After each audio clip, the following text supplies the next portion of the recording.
Assalamualaikum warahmatullahi wabarakatuh. Cucu-cucu sekalian, jangan bosan terima lagi video ini dari kakek.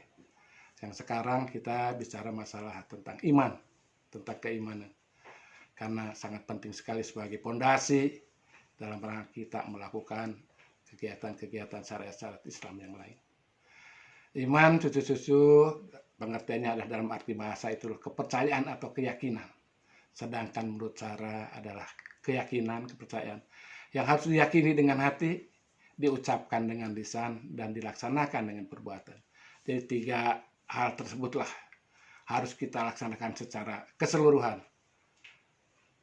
Lisan, hati, dan perbuatan. Itulah iman yang sesungguhnya. Karena kalau hanya di lisan saja, hanya di hati aja tanpa perbuatan, itu belum dikatakan sebagai orang yang beriman. Masalah keimanan ini ada perintahnya dari Allah Subhanahu wa Ta'ala, terutama dasar hukumnya adalah An-Nisa ayat 136 yang berbunyi sebagai berikut. Wahai orang-orang yang beriman, tetaplah beriman kepada Allah dan Rasul-Nya dan kepada kitab-kitab yang diturunkan kepada Rasul-Nya serta kitab yang diturunkan sebelumnya. Barang siapa yang ingkar kepada Allah, kepada malaikat, kepada kitabnya dan rasul-rasulnya, dan pada hari kemudian, maka sungguh orang itu telah tersesat. Jadi, cucu-cucu kalian itu harus dipegang teguh bahwa kita harus beriman. Kalau tidak, kita akan dianggap sebagai orang tersesat yang akan rugi di akhirat nanti. Rukun iman dalam Islam ada 6 perkara. Yaitu pertama, iman kepada Allah Subhanahu wa Ta'ala, iman kepada malaikat-malaikatnya, iman kepada rasul-rasulnya, iman kepada kitab-kitabnya, iman kepada kodok dan qadar, iman kepada hari kemudian.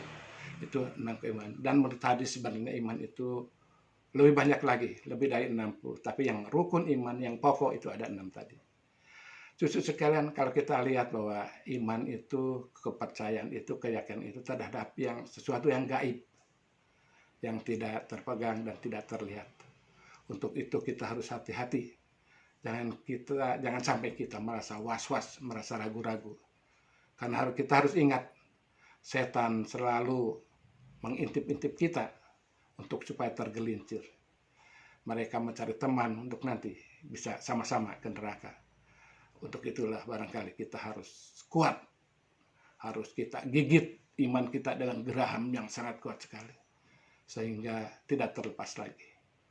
Cucu sekalian, untuk menjaga keimanan kita dan malah untuk meningkatkannya, ada 2 hal yang perlu kita perhatikan, yaitu masalah ketaatan dan kedua masalah kemaksiatan.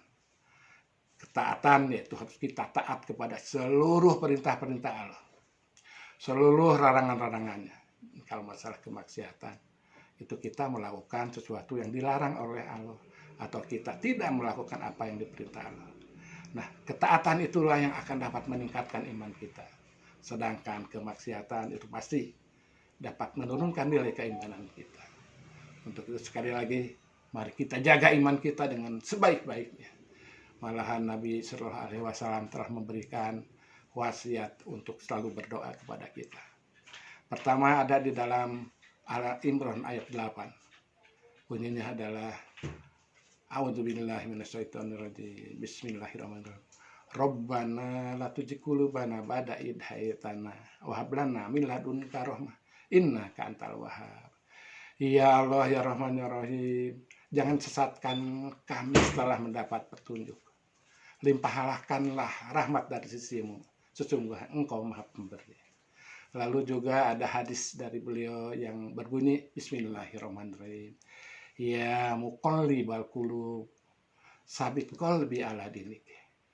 Ya wahai Jat yang membolak-balikan hati, tetapkan hati kami pada agamamu. Itu biasanya dibaca pada saat akhir sujud terakhir.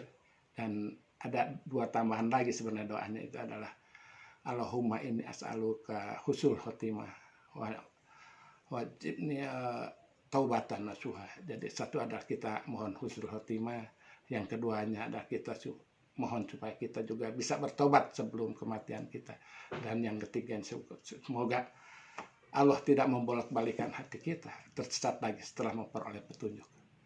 Demikian cucu-cucu sekalian, kita laksanakan semua petunjuk-petunjuk itu, kita laksanakan semua doa-doa itu.